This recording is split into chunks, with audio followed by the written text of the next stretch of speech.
guys. We have Summer Love Soul gear available, tank tops and water bottles and beach towels and tote bags. So awesome. So get in the vibe and support at fearlessintuition.net. Hi guys. Welcome back to the Love Soul Movement podcast. This week almost didn't happen. This podcast this week almost didn't happen. It's been a couple weeks since I sat down, and the topic of the podcast that I wanted to do has changed like 3 or 4 times in the last couple of weeks because there's been so much that's happened. So much that's happened in my life, so much that's happening in the world right now. Things that are going, like everybody's going through something. Everybody's going through something. And I think and I know the reason why. I know what the astrology is doing right now. I know that we're under a really harsh fixed T-square right now. I could talk about that a little bit here in a minute, but the energy is very tense. It's very palpable, and everything that's happening in society and everything that's happening in the world, and there's like a volcano about to erupt in the Philippines and nobody even knows about it because everything else that's happening. We have buildings collapsing and bridges collapsing and and like the virus is coming back up again, like and I feel like a lot of this world right now, we're sort of all sitting in this space of what's next, like, and I'm even seeing that in my own personal life as well. It's like we haven't had a chance to just relax and breathe and exist in a peaceful, non-stressful time in our lives in like 20 years, and maybe even more than that if you think about it. Like it's not even PTSD at this point, it's just fucking life. Like life is PTSD. And I see it in really strange small ways. Like if you try to relate, like on Twitter, like if you try to relate with somebody on Twitter, like, hey, I tweeted this yesterday and it's very similar. Like this happens a lot in the astrology, astro Twitter, right? You tweet something and you see the same thing, like basically very close to the same kind of concept, idea, whatever that somebody else did. And you want to relate to them and be like, hey, look, and they automatically think that you're blaming them for stealing their tweet because that has been a thing where intellectual property has been stolen from people on the internet, right and left and right and left and right and left, like for the last couple years now. And it's really gotten bad in the last year. And I want to keep reminding everybody that we have this Sagittarius Gemini axis in the North Node, and the North Node is in Gemini. The South Node is in Sagittarius. People are intellectual property, it feels like it's just everybody's now, basically. And a lot of people are backing up statements that they don't even have proof of that that's actually happening, but because the herd mentality, oh, well, this person believes it, I must believe it too. And I guess these things have always sort of been a thing, but man, it's like putting everything under a microscope right now.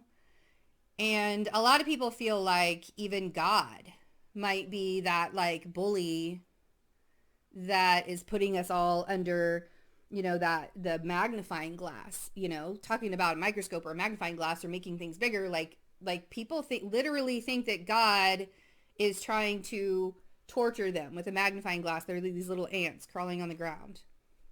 That might be one of those like Generation X things that we did because we were horrible little, like, the fireflies. I don't know if any other Gen Xers, because I was born in 1979. So I remember, being out at night with the fireflies and like ripping the butts, the part that was, the glowing part.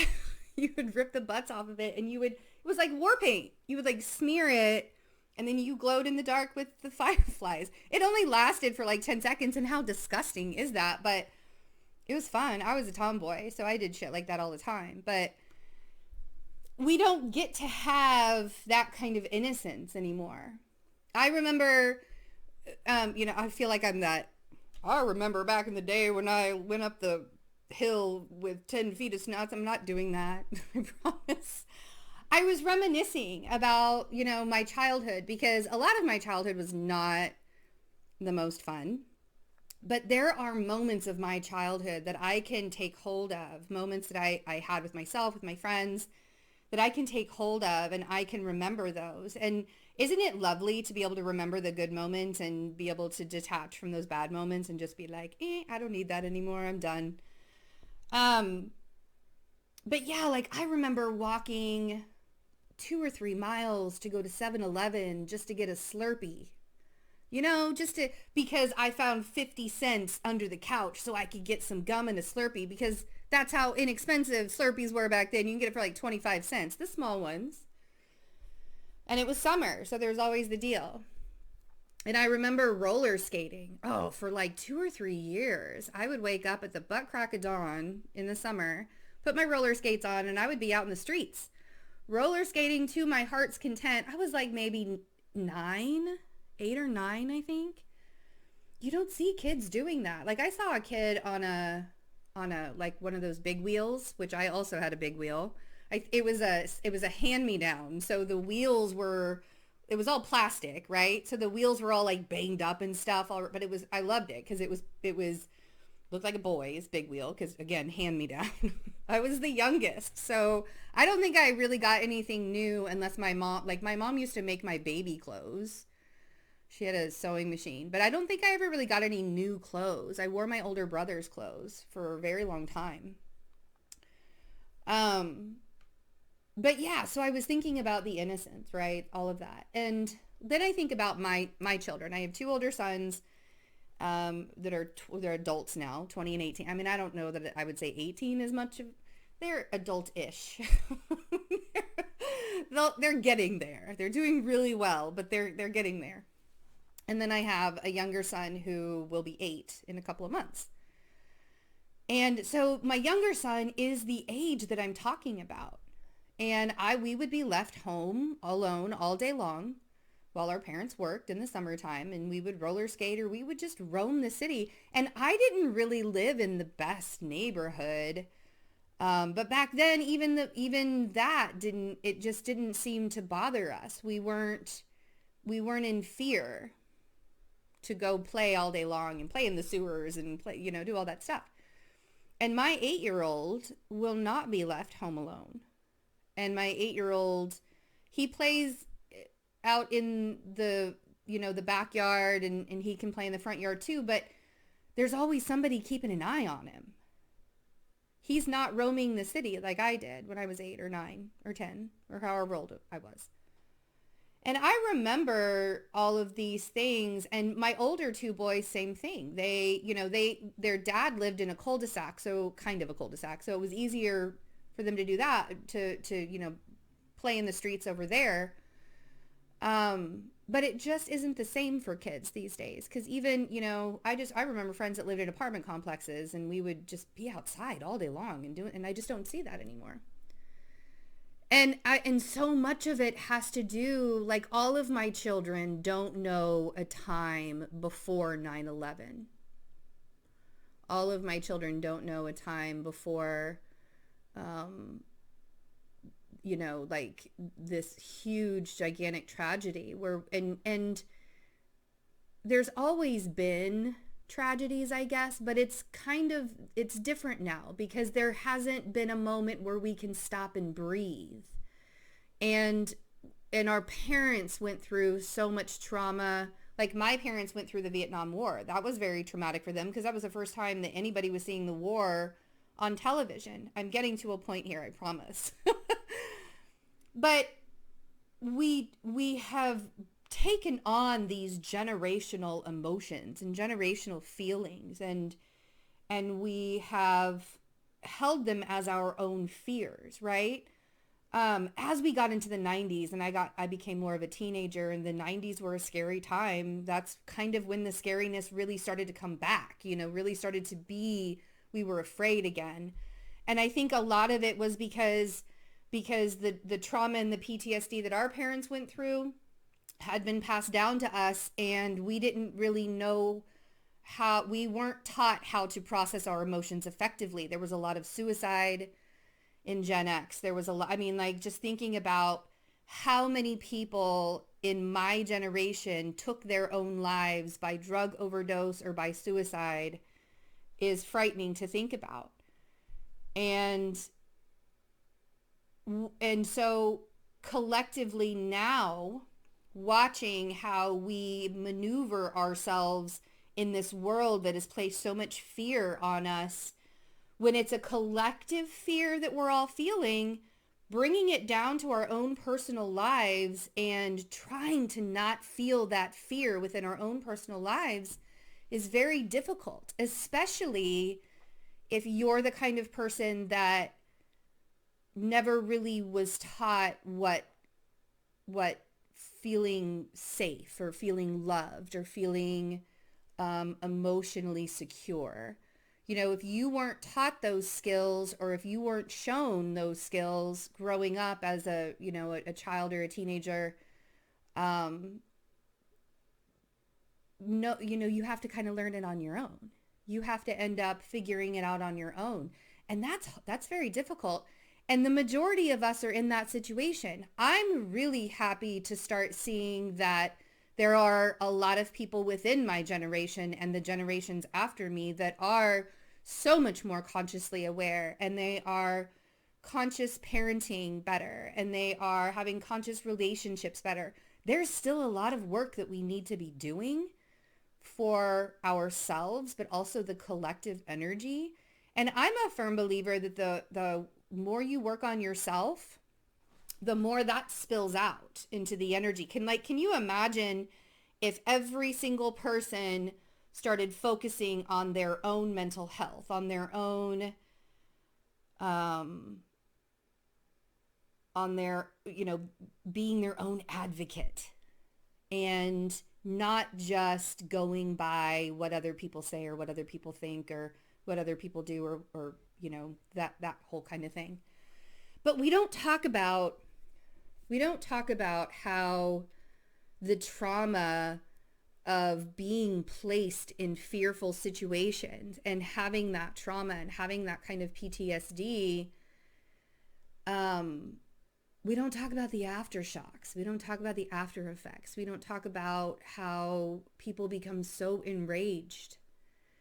And when they're told to hold that in and no, you cannot express that, and they find this rage within themselves and it is projected out into the world as violence, why are we not talking about this more? And I think that the conversation shows up every once in a while in rooms with very important people, and so we hear about it. I'm going to put that in quotations, very important people, let's just say those faces that are really, really popular and people listen to, I guess. So it comes out and it's talked about for about, 15 minutes, and then it gets put back away again. And then we have to fend for ourselves. And I think that is where we need to start. I think that recognizing that, validating the recognition that we need to validate people's emotions and understand that a lot of times it's not about how we feel about the situation, but how somebody else is feeling about the situation. I have always been kind of the person that just stayed to myself. I didn't want to ruffle anybody's feathers. I didn't want to make a big commotion. I was always very I'm just going to stay over here and stay really, really quiet so nobody actually notices me. We call that a wallflower. And it never actually worked. I could never fall fully into that wallflower category, whether that was because I have a Mercury and Jupiter in the 11th house, so people are going to hear what I say because my voice is so loud. I don't need a microphone when I am in a room of 200 people, and there's a reason for that. So I don't know if it was that or if it was the fact that my energy always did give off this like kind of thing that attracted people to me. My whole life I was like that. So I tried being a wallflower. Didn't really work so much for me, but I tried. And even, just earlier this year, I had said to my father, who's very, he has his own ideas. And I just smile and I nod and I said, I'm really glad that you are comfortable with that for yourself. And I move on because I'm not going there. He's a great, he's a good man. Um, but yeah, I even said to him, I'm just trying to mind my own business. Like, I don't want to, I'm not here to like tell anybody how to live their life or mind my own business or anything like that. And it's true. Like I do want to mind my own business, and I absolutely do mind my own business until that fire inside of me starts to grow so much where it's like somebody's got to say something. Like, we can't just sit around and pretend that our kids are okay. That's what happened in the 90s. Everybody sat around and pretended. We were listening to like the most emo music, calling it grunge because, of course, but it was so emo and it was angry and it was, um, we were trying to have our voices heard in so many ways, but because it was just so tragic, it was very hard. It was very hard for our voices to be heard. So, um, we got to listen to our kids. We got to listen. And it's not even just, and like, maybe that's a plea to Gen X. And I think that most of you who are in my generation understand what I'm saying. The generations after us, like, even the Pluto and Scorpio generation. So Pluto in Libra, mainly the end of Pluto and Virgo, and the Pluto and Libra generation is Gen X generally. And then the millennials, the Pluto and Scorpio is right after us. And Pluto and Scorpio are game changers because they are innately born with this knowing that in order to live, in order to like rise up like the phoenix, you got to kill off some things, right? And so Pluto and Scorpio is here to kill off some things, where Pluto and Sagittarius which are my older two children. They're the game changers as well. And then we get to the Pluto and Capricorn generation, which is my youngest son. And we're still in the Pluto and Capricorn generation. And the fact that these children have already been silenced in so many ways because of where we are in the world now, that needs to be addressed, I think, in a regular, more often. And I think the reason why this was the biggest thing for me to talk about with you guys this week is because it all has to do with how we are taught to love ourselves, how we are taught to connect to our emotions, or lack thereof. Okay. So how we are taught and lack thereof of connecting to our emotions, and how we're not really necessarily, aware that that's what's wrong. Right. Cause to us, looking at something that's happening in the collective and looking at this fear that's going on around us, and whether we believe it's in the matrix or whether we believe that it is something that is reality, I'm not going to get into that discussion today, because you're going to believe what you're going to believe. But the truth of the matter is no matter if you're sitting in the matrix and living there, or you're living in your own conscious awareness, knowing that you're just a part of this big energy that's going on, wherever you're sitting within that whole constraint of things, we can all agree on the fact that we are going through human experiences together. And instead of ignoring that and just la-di-daing our way through life, because the goal is to bring back that love vibration that was lost a really long time ago. And there are going to be people that are going to listen to me saying that, and they're going to be like, oh, not another hippie talking about how we all need love. That's okay if you feel that way, but what's wrong with having love? What's wrong with feeling the immense emotion of love as a collective energy? What is actually wrong with that? Or are you so jaded to believe that love is only pain? Yes, love is pain. We've all experienced that. I'm sure every single one of us have. But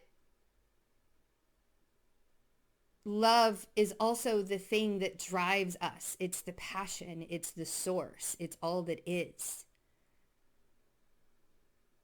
And when you are not created in love, when you, and remember that our energy feels these kinds of things, right? We know as babies coming into the world that we are not in a safe position if our mothers are tense all the time. But that's the thing. And we just have this huge jaded idea of what love is supposed to look like and what love is supposed to feel like. And when we get into that moment in our lives where we think that we love someone, we think that we are in a moment and experience and this is everything to us, and then we get hurt.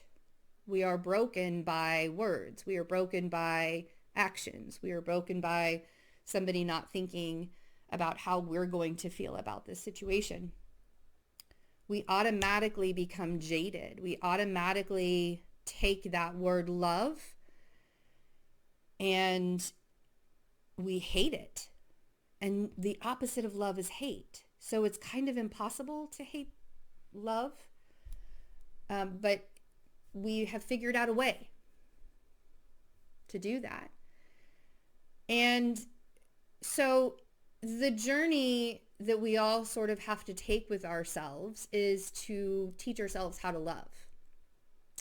And myself being a parent, and I'm absolutely going to do an episode on conscious parenting. That's been something that's been brewing for a while because I have been the conscious parent and I have been the unconscious parent, and night and day.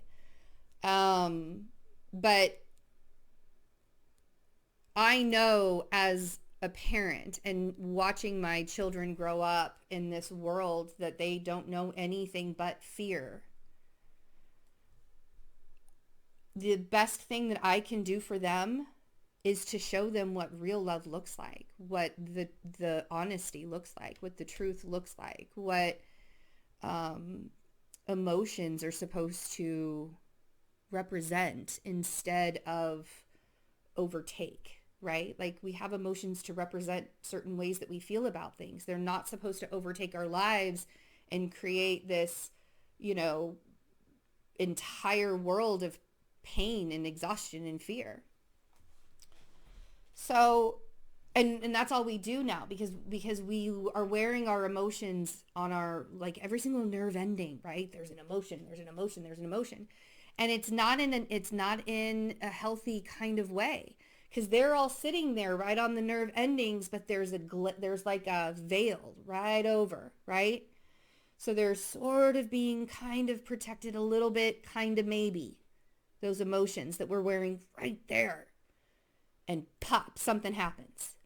And it's like we're shaking and we're having panic attacks. And, people that I saw as really, really strong individuals in my past have crumbled in everything that's been happening. So, and I feel like the basis of it is the fact that we're so consumed by the fear and we're so consumed by the things that we're not able to do, by the lack of, what we're not able to do. We're so consumed by all of that that we can't focus long enough to enjoy life because there are still so many things to enjoy. So breaking that kind of thing down, and I know that breaking it all down is really, really super long-winded, but there's a lot to unpack with that. And I'm not going to do that in one 45-minute podcast. Like can't unpack the whole world's trauma and all of that. But what we can absolutely do, and this is something that I, am in the process of learning in a really big way, is despite all the adversity, despite all the fear, despite all the fear mongering, because you know that that stuff is escalated a lot by the media. I'm not, yeah.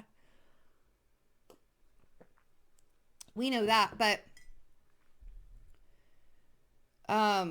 the best thing that we can do for ourselves is to continue to find that source of love within us and learn how, just learn what real honest love is, because love is about telling the truth, and love is about not taking offense to a person telling you the truth, and love is about understanding that other people may have the same experience as you do, but they're going to see it in a totally different perspective than you do. And wow, if we only just decided that we wanted to understand or understand what somebody else is going through through that same experience that we're going through, and looking at it really from their point of view instead of always thinking that our point of view is best, that's love. And loving yourself is not about trying to be the skinniest, trying to be the prettiest. I hear that women now are sucking the fat out of their stomachs and putting it in their butts for the BBL, the Brazilian butt lift. Wish that wasn't a thing. I mean, it's if women want to do that and that's what makes them feel good, that's awesome. But I urge you to not do something like that if you're just trying to look better to the outside world. If you want to do it 100% for your own, yes, but doesn't matter what the outside world thinks of you. And allowing ourselves to understand that loving ourselves is being honest with ourselves. And it's funny because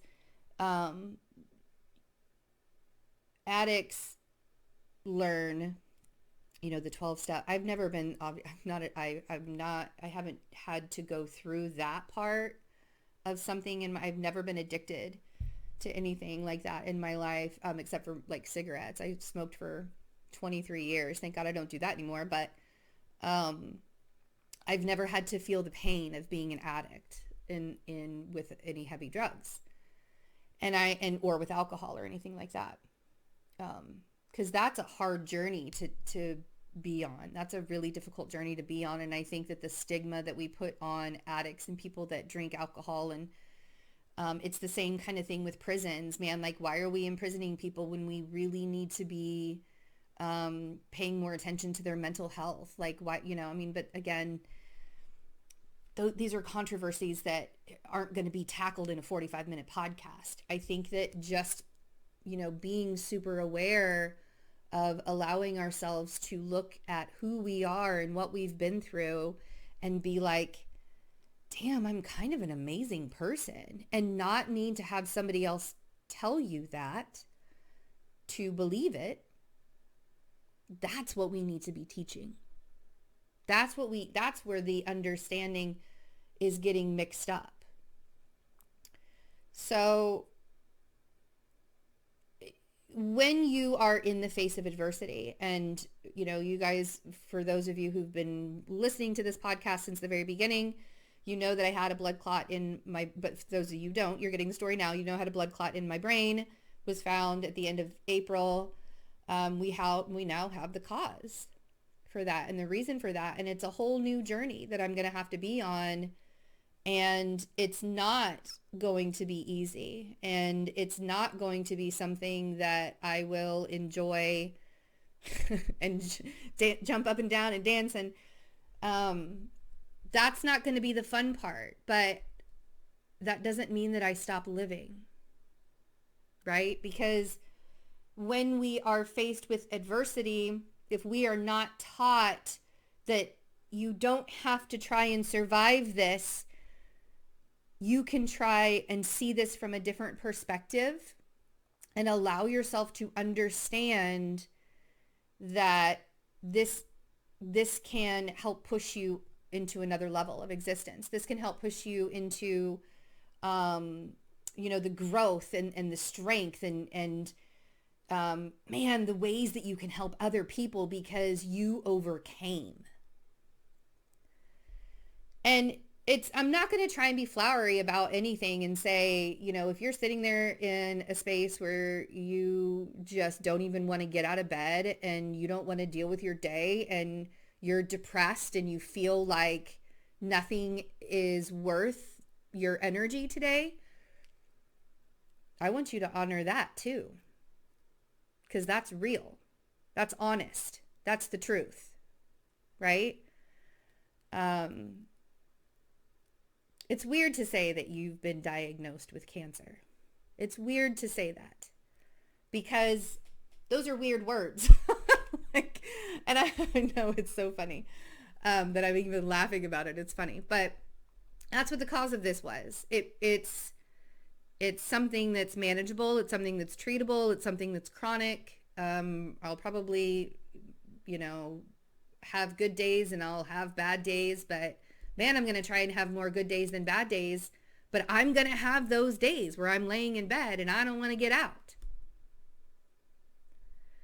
And I think the hope behind that is recognizing your limits, because you can be in that position where you don't want to get out of bed and you are devastated because you pushed yourself too much and you're exhausted. And when you're exhausted and you're dehydrated and you're not taking care of your body and you're laying in bed all the time, or you're not laying in bed all the time, you push and push and push and push, and then you end up exhausted and flat on your back in bed from this exhaustion. That's your body's way of saying you need to, your rest should have happened a long time ago. But again, we live in a world where if you're not hustling, then you're not worthy. That's capitalism. And we've been under a horrible work schedule since the Industrial Revolution, right? So 40-week work schedules turn into 40-hour work schedules turn into 70-hour work schedules for people. And then they collapse with exhaustion.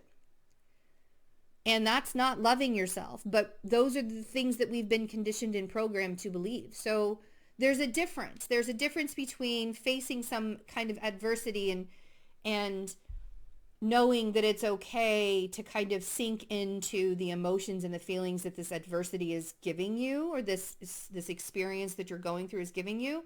That's one thing. That's like a healthy way to express how you feel about something. As long as you don't stay in it, as long as you can recognize these emotions and then be like, man, but I've gotten this far, so I know that I can go farther.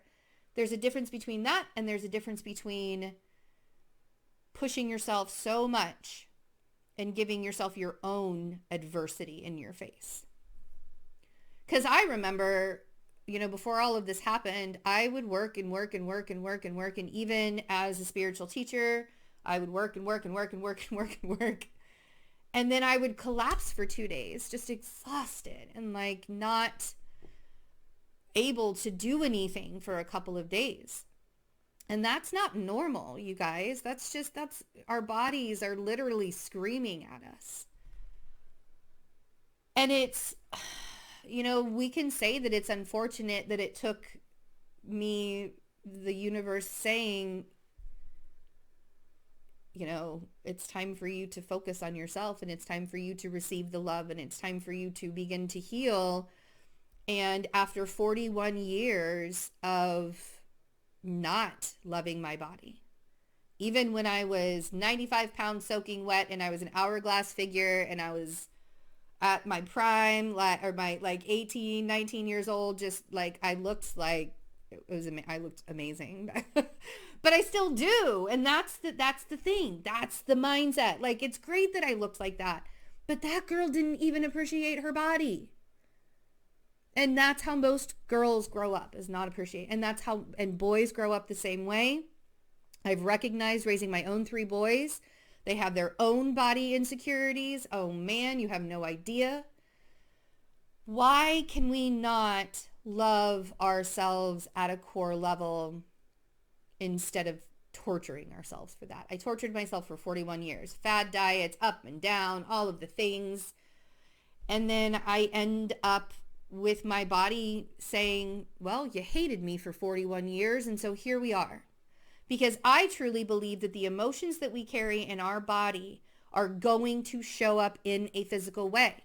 That's why when you are exhausted, your body flattens.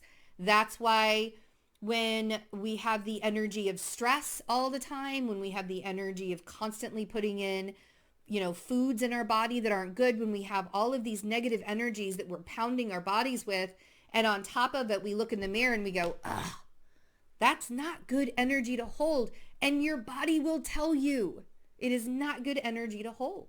And that's what Love Soul is all about, because it's allowing you to remind yourself that no matter the PTSD, no matter the adversity that we've been through, no matter anything that is going on in the world, one of the biggest things of the utmost importance is how are you taking care to bring peace into your life? And to understand that you are not defined by all of the trauma. You're not defined by that kind of stuff. And we do that to ourselves. We define ourselves by the trauma. We define ourselves by all of the things that go on. And then that's why as we get older, we get sicker. And I don't know if you guys are paying attention, but we are not living as long as we used to. I know that's really kind of funny to say, because people are like, oh, well, people are living longer than, they used to. They only lived until like mid-20s back in whatever, right? When there wasn't any medicines or anything like that. But I'm already hearing about people who are in their mid-40s or who are 50, who are, passing away and from heart disease and from cancers and from all sorts of things. And here I am at 41 with a cancer that is so rare that people my age they rarely see it. It's happened, but it is reserved for people that are over 60. My body is literally screaming at me and saying, listen, you worked us down to the fact that you're 41 years old and it's like you're 60 instead. the audacity of me to think that was okay to do. So, but that's my cross. That's what I have to take care of now. And it's unfortunate that it took to this. It's absolutely unfortunate that it took to this. And sometimes that's just what needs to happen. We got to get a wake-up call. We have to see that things need to change. And yes, they need to change in a community level. Yes, they need to change outside of us. But the biggest thing that's really going to help is when we start changing it within ourselves. Because the more that we love you can't hate on people when you love yourself.